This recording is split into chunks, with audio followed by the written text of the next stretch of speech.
Bom, pessoal, boa tarde. Eu sou o diretor-presidente da BPF, Associação Brasileira de Preservação Ferroviária, e hoje nós temos em operação 8 trens turísticos. Eu diretamente cuido de 3 que foram citados aqui, e em especial o de Guararema, que eu peguei desde a concepção, a implantação, formei toda a equipe, montei todo o pessoal, e hoje estamos lá. A BPF já é uma instituição que fez 40 anos em 2017. Ela começou de uma maneira bem simples. Quem fundou ela foi um francês, o Patrick Dollinger, que na década de 70 o Patrick vivia no Brasil e estava incomodado com a situação do patrimônio ferroviário do Brasil, em especial as locomotivas a vapor. E o Patrick já tinha essa experiência com associações de preservação na Europa e trouxe esse conhecimento para a gente. E ele começou de uma maneira bem simples, com um anúncio no jornal que a gente conseguiu resgatar ali, tem ele bem pequenininho ali, convocando pessoas interessadas em preservar locomotivas a vapor. E aí foi fundada a BPF. Um dos primeiros trabalhos dela foi uma grande campanha de conscientização da preservação ferroviária, em especial um trabalho com a Estrada de Ferro Oeste de Minas, lá em São João del Rei. Quem conhece aquilo, tudo que existe hoje de ferroviário em São João del Rei foi o primeiro ato da BPF, aquilo existe graças à BPF, ela que lutou para a preservação daquilo. Na verdade, ela queria que tivesse sido preservado tudo. A rede falou, não, nós vamos manter só esse trechinho aqui, foi o que foi possível na época. E depois a BPF conseguiu começar a reunir o acervo de diversas locomotivas e conseguiu o primeiro trecho dela, que é o de Campinas de Jaguariúna, que o Fábio citou aqui, que foi onde tudo começou. Hoje a BPF estamos em torno de 4.300 associados. Nós somos uma associação, não uma empresa, então nosso trabalho todo ele é formado por voluntários. Hoje nós somos distribuídos em 7 regionais. Eu atuo principalmente na Regional Sul de Minas, que ironicamente tem a sede em Cruzeiro, São Paulo, mas eu brinco que a gente segue a tradição da Rede Sul Mineira, que a gente atua na região da Rede Sul Mineira, e a Rede Sul Mineira ela tinha milhares de quilômetros de ferrovia por Minas e apenas 20 quilômetros de São Paulo. Mas escritórios, oficinas ficavam tudo em São Paulo, em Cruzeiro, e a gente manteve a tradição. A gente praticamente não tem linha em Cruzeiro, mas o resto todo está lá. Hoje nós temos 8 trens operando regularmente, temos aproximadamente 80 quilômetros de ferrovia que nós mantemos em diversos trechos, e em torno de 15 estações. E nosso acervo ele é vasto, locomotivas a vapor, diesel, elétricas, carros, vagões, tudo que vocês imaginarem a gente tem. Aqui a Aviação Ferra Campinas Jaguariúna. Eu vou passar rapidamente, porque o nosso tempo é curto. O Trem Cultural dos Imigrantes, que funciona na Moca, em São Paulo, é um trechinho curto de 1,5 km aproximadamente. Esse aqui é o Trem de Guararema, que é o nosso projeto mais recente, foi inaugurado em 2015. Essa locomotiva 353 hoje ela é a maior locomotiva a vapor em operação no Brasil. O Trem das Águas em São Lourenço, com a locomotiva 1424. Aqui é até curioso que as duas são da mesma ferrovia, né? Mas a 353 é uma locomotiva de bitola larga e a 24 da bitola métrica. E tudo indica, até uma curiosidade ferroviária, as duas vieram no mesmo navio para o Brasil. Aqui o nosso trem Passa 4, a 332, é a mesma linha de São Lourenço, só que em pontos distintos. O trem da Serra do Mar em Rio Negrinho, Santa Catarina, hoje é a maior operação regular de trem a vapor no Brasil, é um trajeto de mais de 40 quilômetros. Vale muito a pena visitar, um trecho de serra. O trem das Termas em Piratuba, que inclusive é um trem interestadual, a gente nunca tinha dado muito bola para isso, mas como está achando outro, a pessoa está falando, não, é o primeiro interestadual, eu falei, não, o trem das Termas está lá funcionando. Inclusive essa foto é sobre o Rio Uruguai, na divisa do estado de Santa Catarina com o Rio Grande do Sul. A Estrada de Ferro Santa Catarina, ela é um caso curioso, esse é um trajeto de 2,5 km aproximadamente, mas essa é uma ferrovia que a BPF reconstruiu do zero. Aqui não existia mais nada, não tinha trilhos, nada, só tinha o leito da ferrovia. Foi reconstruída a ferrovia, assentado trilhos novamente, reformado locomotivas, carros e colocado em operação. Esse aqui é um trem comemorativo em Lajes, isso aqui é até um ponto interessante. Hoje a BPF está começando a atuar muito isso, principalmente no Sul, os trens comemorativos. O que é isso? São passeios que a gente faz temporários. Aqui no caso foi em Lajes, o trem funcionou lá por mais ou menos 2 semanas em Lajes, e a gente vê como um ponto muito interessante para ser um teste, uma experiência para ver o potencial turístico do local. O custo de implantação é baixo, ele obviamente ele é feito em linhas operacionais, então você não tem que reformar uma linha para o trem de passageiro, a composição se desloca até o local, aqui no caso ela foi andando mesmo por via, e o trem funciona lá por alguns dias.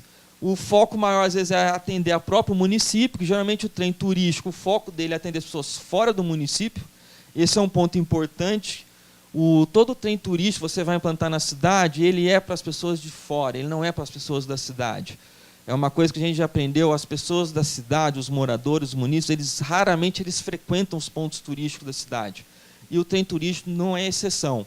Você tem, é claro, eventos ali que você facilita para as pessoas acessarem, mas sempre o enfoque é no turismo. E aí que é muito importante aquela fala do Fábio, a cidade turística ela tem que estar de bem com a população, tem que estar já feito toda a estrutura para a população, para justamente não criar esse mal-estar. Pô, o prefeito só trabalha para o turista. Isso eu já cansei de ouvir várias vezes. E até um ponto importante ressaltar também, que é, geralmente, quando o município está investindo o recurso dele, o recurso do turismo não pode ser usado para outra coisa, não pode ir para a saúde, não pode ir para a educação, então não está saindo de ninguém aquilo ali. É uma verba que está disponível, então vamos aproveitar. Esse aqui é um outro exemplo de trem comemorativo, esse aqui foi o trem de Natal que a gente realizou em Curitiba. Ele, na verdade, ele não fez o transporte de pessoas, ele foi só uma exibição. Essa composição circulou enfeitada por Curitiba, Grande Curitiba, acabou indo em alguns municípios vizinhos e foi um estrondo, foi uma coisa assim, muito maior do que a gente esperava. Acabou se estendendo, era para ser, se não me engano, 2 semanas, acabou ficando 4 semanas lá. E ali no cantinho nós temos uma foto também de uma viagem experimental que foi feita na Serra do Mar, na linha que trabalha a Serra Verde. Ali foi uma viagem também sem passageiros, apenas com o pessoal técnico da BPF, da Rumo, de algumas outras entidades, que ali foi um divisor de águas para mostrar para a concessionária, ó, o trem a vapor funciona ainda. Ali é uma linha tronco, com tráfego intenso, nós passamos com uma locomotiva a vapor, as locomotivas típicas que operavam ali. Foi quebrar aquele mito, que não funciona mais. Bom, o enfoque da BPF não é exatamente trem turístico, na verdade o nosso enfoque é a preservação ferroviária, mas ela acabou criando uma especialização no trem turístico porque foi a forma que ela encontrou de sobreviver. Então, o nosso trem turístico, na verdade, a gente procura ver como um museu dinâmico, nós não fazemos meramente um passeio. O nosso enfoque é ter aquele material rodante antigo, principalmente Maria Fumaças, mas os carros antigos também, e a gente procura trazer aquela sensação que a pessoa voltou no tempo. A gente gosta quando a pessoa entra na nossa estação, embarca no trem, ela acha que está 40, 50 anos atrás. E daí vem a parte da implantação. Hoje nós temos 8 trens de operação, já tivemos outros que acabaram por diversos fatores, mas a gente é muito procurado nessa questão da implantação. E hoje o que a gente sempre encaminha em todo mundo você fez a concepção do seu trem, a primeira coisa, estudo de viabilidade. O que é o estudo de viabilidade? É ali que você vai definir o seu projeto, o que você vai fazer.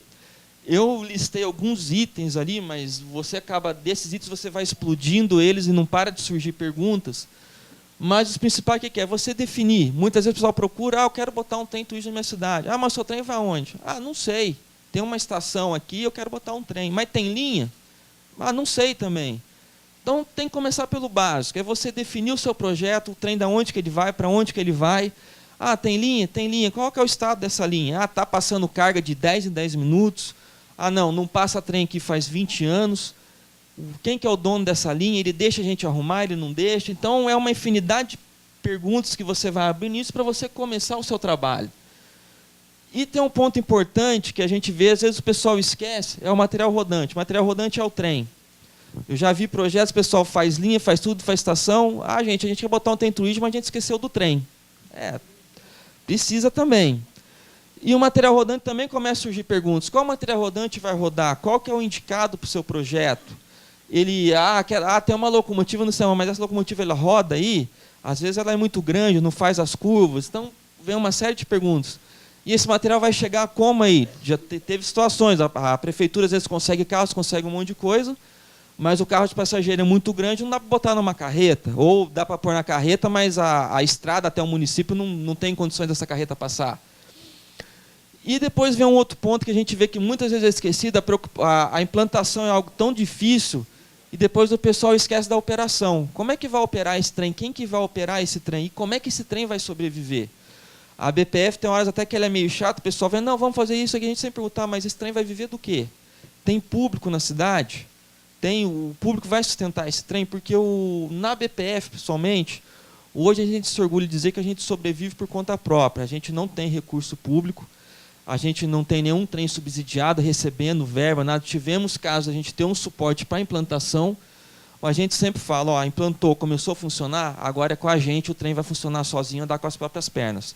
Porque, na nossa concepção, o trem, ele depender do serviço público, da administração pública, primeiro, a gente não considera justo. No Brasil, em geral, os municípios têm tantas necessidades, a gente não acha justo a prefeitura ter que se preocupar com isso. E segundo, porque na nossa experiência não funciona, com o tempo acaba. E tem outros fatores também que o pessoal esquece, a questão da operação no dia a dia. Como é que vai funcionar essa operação? Qual que é a preferência do público? Eu cuido diretamente de 3 trens, o Passa Quatro, São Lourenço e Guararema. O público de cada um é diferente. O Passa Quatro e São Lourenço são um pouco parecidos, o Guararema é totalmente diferente, o perfil do público, a forma como a gente atende.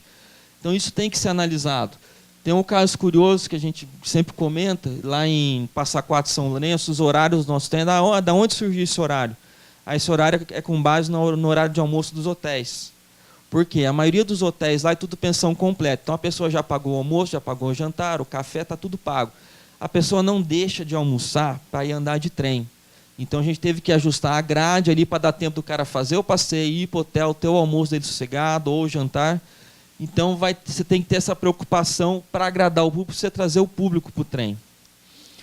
E um ponto importante, trem turístico não é transporte público, é uma coisa totalmente diferente. A gente já teve casos de prefeituras, eles querem implantar o trem, mas podia aproveitar depois, durante a semana, levar as crianças para a escola, ou levar o pessoal para trabalhar. Falei, não dá, é totalmente diferente, até o Fábio citou ali, é um serviço mais caro, porque você tem um atendimento customizado, você tem uma ferrovia que geralmente ela é deficitária, que é até um ponto que a gente sempre fala, no Brasil existe esse mito que o trem é barato. Desculpa, trem não é barato. Foi criada essa ilusão de anos e anos de subsídio do governo, mas trem é caro. Se você for em qualquer lugar do mundo andar num trem de passageiro, na Europa, nos Estados Unidos, é caro. Às vezes é mais caro que o avião. E o trem turístico não é diferente, ainda mais que geralmente o trem turístico acontece. Ele tem uma quantidade de público muito pequena para a despesa que ele tem. Teve ali o que o Fábio citou, o trem da Vitória Minas. São 20 carros lotados todos os dias. O trem turístico é 3 carrinhos ali no final de semana. Só que a infraestrutura que ele precisa é a mesma do trem grande. Então alguém tem que pagar essa conta. Aí a tarifa vai lá em cima para poder ratear esse custo. Aí eu tenho alguns projetos hoje que a gente tem em andamento dentro da BPF. São projetos, alguns ela fazendo por conta própria, outros em parcerias.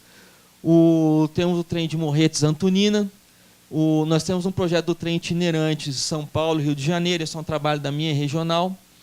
Em Cruzeiro, na minha cidade, também nós estamos tentando deslanchar o trem da Serra da Mantiqueira, um trecho que a gente já operou, e é uma experiência que a gente teve ali na época. A gente estava começando, a gente não tinha um sustento próprio, então a gente fez uma parceria com a prefeitura dava um suporte para a gente na manutenção da via, da linha do trem, que é geralmente uma das maiores despesas para você manter um trem turístico, mas com a mudança de gestão, o prefeito novo que entrou suspendeu tudo e tivemos que abandonar o projeto.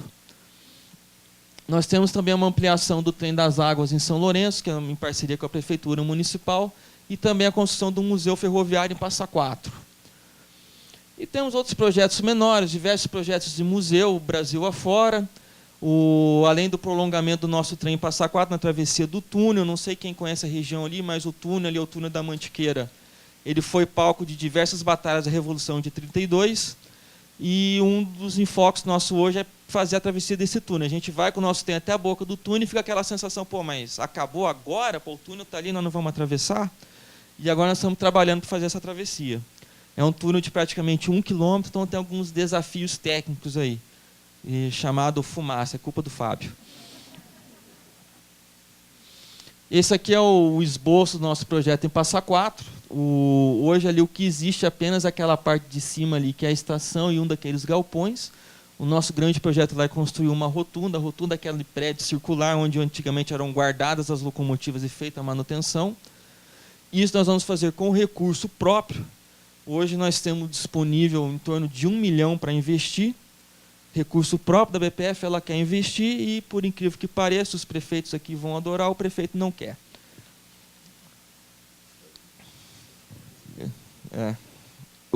E sem custo nenhum para a prefeitura. Tá? Eu sempre falo para o prefeito, você quer ir lá inaugurar, você pode inaugurar, só deixa eu fazer. Tá. Bom, a BPF, ela tem pessoas de todas as áreas, vocês viram que a minha área não tem nada a ver com ferrovia, mas eu já estou aí há 20 anos envolvido e praticamente há 10 anos, praticamente 100% do meu tempo dedicado à ferrovia. E nós temos também pessoal técnico, nós temos engenheiros, analistas de todas as áreas que vocês imaginarem. Temos engenheiros mecânicos, hoje, por exemplo, a nossa parte toda de engenharia, projetos, tudo, quem assina é pessoal nosso mesmo. E a BPF tem experiência em todas as áreas, desde a concepção dos projetos, implantação, operação, manutenção de via, reconstrução de via, manutenção de material rodante, a gente faz de tudo.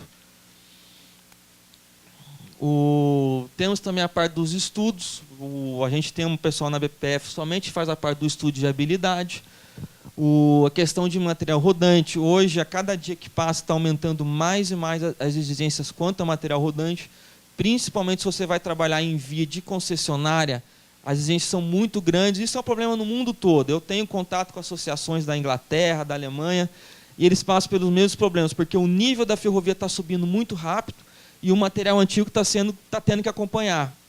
É até curioso, na Inglaterra, eu tive uma vez conversando com o diretor de uma associação, lá ele estava falando, olha, o meu problema hoje é andar devagar, eu tenho que andar rápido, porque os trens são muito rápidos, e eu saio com o meu trem ali a modestas 80 milhas, né, que dá mais de 100 km por hora, e eu gero um engarrafamento na ferrovia. E aqui a gente nem sonha com uma velocidade dessa. E eles estão com locomotivas hoje preparando para elas voltarem a trabalhar a 100 milhas, 160 km por hora, que era a rotina na Inglaterra, porque senão eles não vão conseguir mais trabalhar nas ferrovias lá, porque senão eles têm que parar tudo para passar um trem turístico. Um ponto crítico também de todo trem turístico é a autorização da ANTT. Você está rodando uma linha federal, seja uma linha abandonada ou uma linha de concessionária, quem vai dizer se você pode ou não pode é a ANTT. Ali existe uma burocracia grande, o Adonai trouxe até algumas coisas sobre isso, tem muita coisa em aberto ali, tem coisas que a gente está trabalhando junto para tentar melhorar, e é um empecilho grande e demorado e bem burocrático, e isso a gente hoje tem uma certa experiência com isso também. Hoje também a BPF a gente tem diversas operações compartilhadas, operações em linhas de carga também. Aqui eu tenho a foto de uma operação junto com a LL, a instalação de equipamentos eletrônicos e locomotiva a vapor, no caso ali é o CBL, que é um dos sistemas mais modernos de sinalização. E a gente está aprendendo esse know-how também, que é botar equipamentos modernos na locomotiva a vapor. Para vocês terem uma ideia, hoje todas as locomotivas da minha regional têm GPS. Aqui é um exemplo nosso de manutenção de via permanente, ali à esquerda é a via como estava, hoje como ela está. A gente está procurando hoje também aumentar o nosso padrão. Hoje a minha via em São Lourenço ela é 90% com dormente de concreto. Estamos renovando todo o laço, fazendo contenção. Eu até falo, olha, tem muita concessionária que não tem uma via assim. Aqui um exemplo de reforma de locomotiva a vapor, o antes e depois. A 235 hoje trabalha lá em Piratuba, Santa Catarina. Aqui é a locomotiva Malha 204, que é uma das poucas no mundo desse modelo funcionando. Essa 327, que é lá da minha cidade, a gente está terminando a reforma dela agora. Essa foto dela à direita tem alguns dias só. Ela está na fase final de acabamento e em algumas semanas ela vai para Passa Quatro, infelizmente por rodovia. Aqui um exemplo de reforma de carro de passageiro. Do vagão de carga, que é uma característica da BPF. A BPF temos muito material também que não tem serventia para um trem turístico, mas como o nosso enfoque é a preservação, então nós temos de tudo. Esse vagãozinho é peça de museu, fica em exibição lá em Rio Negrinho. Aqui um exemplo de recuperação de estação e via, lá em Piratuba, o antes e depois. Aqui foi uma parceria com a LL na época, um trecho que ela abandonou, aí fizemos uma parceria e a gente cuida do trecho para eles. Campinas, onde tudo começou. E outro ponto dos trens também é a parte social. Hoje na BPF nós temos feito diversos eventos sociais. Só na minha regional, ano passado, a gente transportou mais de 2.000 pessoas. em passeios gratuitos que a BPF subsidia, não é subsidiado pelo município, nós damos para o município. Esse aqui foi o evento do Outubro Rosa, a Prefeitura de Guararema convocou diversas mulheres de diversos projetos da cidade e levaram para o passeio de trem. Aqui o Trem Solidário em Passa Quatro é um passeio de trem que a gente doa para Santa Casa ou asilo, onde a passagem do trem é uma mini cesta básica. Ali à direita tem o que foi arrecadado nesse dia. E finito, né? Bom, o principal eu já passei, gente. Isso daí agora é mais a parte de parcerias, mas nós também não vamos ter mais um tempinho para discutir. Obrigado.